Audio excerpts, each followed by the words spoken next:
प्रधानमंत्री नरेंद्र मोदी जी 75तम जन्मदिवस उपलक्षे सेप्टेम्बर 17 रु समग्र देश में आरंभ होगा जाउछि सुस्थ नारी सशक्त परिवार अभियान। एक क्रम में आज नुआपड़ा जिला मुख्य चिकित्सालय एक भव्य समारोहर आयोजन होता। एथिरे खड़ियाल विधायक अधिराज मोहन पाणिग्राही, जिलापाल मधुसूदन दास, राज्य महिला कमिशन सदस्य मुक्ता साहू, सांसदों प्रतिनिधि प्रेम अग्रवाल, खरियार रोड एनएससी अध्यक्षा डॉक्टर सोनिया अग्रवाल, जिला मुख्य चिकित्सा अधिकारी डॉक्टर धनेश्वर सेठी, एडीएमओ डॉक्टर ललित मोहन बीसी प्रमुख अतिथि रूपे योगदान करथिले। स्वच्छ सुस्थ एवं सबुज नुआपड़ा गठन पई व्यापक कार्यक्रम स्वच्छता ही सेवा माध्यम स्वच्छ उत्सव 17 सेप्टेम्बर रु 2 अक्टोबर पर्यंत जिले में आरंभ है।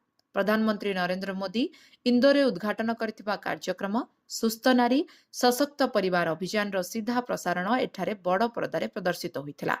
शिविर में विभिन्न बयसर महिला मानक व्यापक स्वास्थ्य परीक्षा यथा उच्च रक्तचाप, मधुमेह, मुख कर्कट, स्तन कर्कट, गर्भाशय कर्कट, जक्मा, सिकल सेल एवं थालासेमिया पाई स्क्रीनिंग टेस्ट और बयस उपयोगी टीकाकरण सहित पंजीकरण करागला।